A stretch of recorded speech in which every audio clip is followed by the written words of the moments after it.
This episode of the New Medical Nomads podcast is brought to you by Nomadicare. Now, personally, I love Nomadicare. I've used Nomadicare, and I recommend the company to all new travelers. What Nomadicare does is it takes the fear out of getting set up with a bad recruiter, which is the biggest fear that you have jumping into this journey.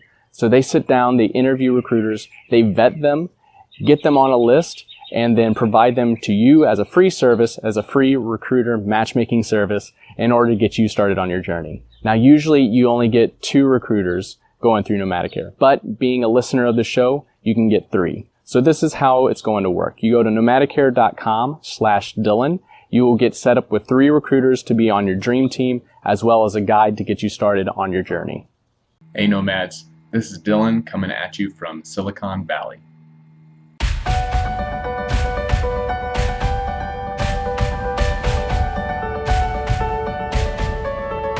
Hello everyone, and welcome to another episode of the New Medical Nomads podcast. I'm your host, Dr. Dylan Callier, and today we are talking about TSA Pre-Check and Global Entry. What they are, why they are so fantastic, and how you get it. So, TSA Pre-Check, if you go to an airport, and the ladies and gentlemen that search your bags, they're usually kind of rude, hustling you through the line, or not hustling you through the line and you're just standing there, more importantly. Those are the TSA agents. So those are the government agents that keep us safe during flights, that keep unwanted materials off of the airplanes, in order to make sure that we're safe to our destinations. So that is TSA. And a TSA pre-check basically is your fast pass like you would have at a Six Flags in order to cut the line. So you can get that, and it just costs a little bit of money, and it just takes a little bit more time. That is what TSA Pre-Check is. Sometimes, like credit card, if you sign up for credit cards, they'll offer it to you for free. It's pretty handy, especially if you're a traveler and that's flying often, like I am this year, for multiple weddings, for multiple conferences, for speaking engagements, things like that. And then Global Entry is more for the international nomads. So if you were looking to skip those lines, very same process as a TSA pre-check. If you're looking to skip those lines coming back into the States for customs, for having the bag checked, everything, you can get Global Entry. Now, they're not the same thing. Global Entry is just for coming back into the States from an out of the country experience, out of the country travel. TSA Pre-Check is for any flights here within the States. Potentially the territories, I'm not quite sure on that, but for sure here in the States. If you have Global Entry, if you go through the process of getting Global Entry, you automatically get TSA Pre-Check. So that's what I'm going to be talking about today, is how to get Global Entry, how to get that fast pass in order to cut the lines at the airport, save you time. That way you're not rushing. If you're like me, you're always cutting it close anyhow in order to get onto the plane, onto the flight. So getting started, I'm going to be posting all the links down below in the show notes, so be sure to go to newmedicalnomads.com in order to get access to the show notes. But if you Google Global Entry, it will take you up to the government site that you need to go to in order to register, log in, create a profile, and get started with getting your Global Entry. And it's called the Trusted Travelers Program, which is what the government decided to call it. So you have to go through this registration of the Trusted Travelers Program in order to get Global Entry and TSA Pre-Check. It's similar to a normal website. You would have to enter your information, login, password, things like that. It will ask you a bunch of questions. You will have to have a passport before you get this. So you'll enter your passport information, you'll enter your driver's license information, and then the thing that took me the longest personally was previous work history. So it wanted the past like 5 or 7 years of work history in order to get this this pass, this Global Entry.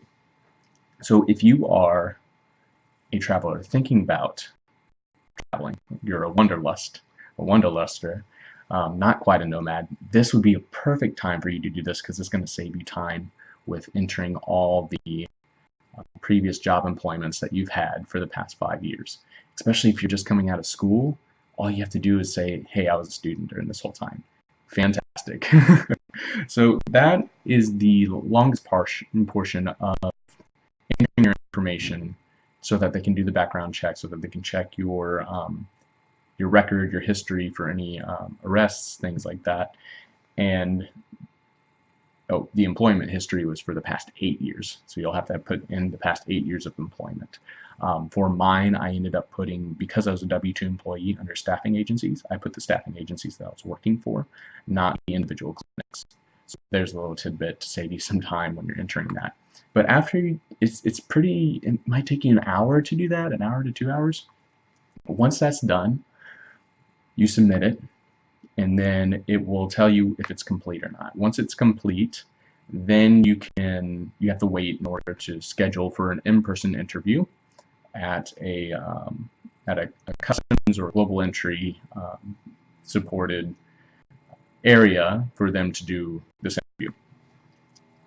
So it took me about a week in order to get the okay to go ahead and move on to the next step and get set up with that interview.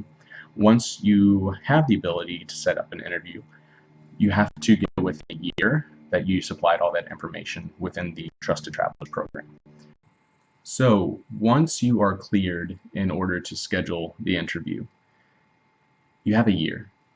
What I ended up doing is I looked for the closest place to me that would be able to have the interview. In Missouri, there are only 2 cities that do it, St. Louis and Kansas City. So be sure to look up the nearest cities to you, because if you are in a small town somewhere in the Midwest, you might have to drive a little bit for this interview. I would not do this somewhere that is heavily populated if you can avoid it. If you have to do it, that's fine, but like places like Los Angeles and San Francisco, I know people who have gone through this process, and when you schedule, it's all booked out, and it'll be booked out for 2 to 3 months. So if you can do it in a quote-unquote smaller city like St. Louis, I was able to get it that same week once I got the go-ahead, once I got thumbs up in order for me to apply for the interview. Granted, there was only 1 spot, but I was taking time off for those 30 days that we have to spend at our tax home, so it worked out for me. That's what I would do in order to make sure that you get your global entry, your TSA Pre-Check, as fast as possible. There are 3 things that you need when you show up to this interview. This government employee will interview you and basically give you the okay in order to get your global entry and your TSA Pre-Check. So the 3 things are your membership number or your PASSID number, PASSID. Those numbers will actually end up being your TSA Pre-Check numbers. So that is what you'll use once you start logging into, once you start buying airplane tickets, you will enter your TSA Pre-Check number, and then that will be your fast pass in order to get past the TSA checks before every time you fly. Second thing you need is a driver's license. If you have been recently traveling, or you moved your permanent address, or your tax home is now in a different location, make sure that it is up to date. By law, usually by state law, they require you to update any address changes within 30 days. I personally did not do that, but I was able to get it changed very fast. I walked in, I just had to have some proof of where I was newly located for my tax home, for my permanent address, and they were able to update it right away. So I was able to do that before the interview, which is what was needed. So make sure that you have your driver's license up to date. And then the last item is going to be that passport. You will need your passport in order to get global entry and get the TSA Pre-Check. So here is what the interview looks like. It was raining very hard. Also, unfortunately, the closest garage was shut down because it was full, and I had to park. It was about a mile away for this parking garage, and I had to drive around and find this place, and I showed up an hour and a half early to make sure that I didn't miss this thing. And it took me quite a bit in order to find a parking spot. So I found a parking spot. I was a mile away. I threw on my jacket, started running. It was pouring, drenched rain. Ran a mile. Finally got there. Turns out I was in the wrong terminal. Had to run to the next terminal, and I got there with about 10 minutes to spare. Fully drenched, like hair just a mess. Like my nose was dripping and everything from the rain. Just so wet. But I was so thankful to actually get there. I had to take a shuttle there. I was worried that the shuttle wasn't going to be moving fast enough. But I finally got there. Couldn't find the gate at first. It was like hidden away, stuck around a corner.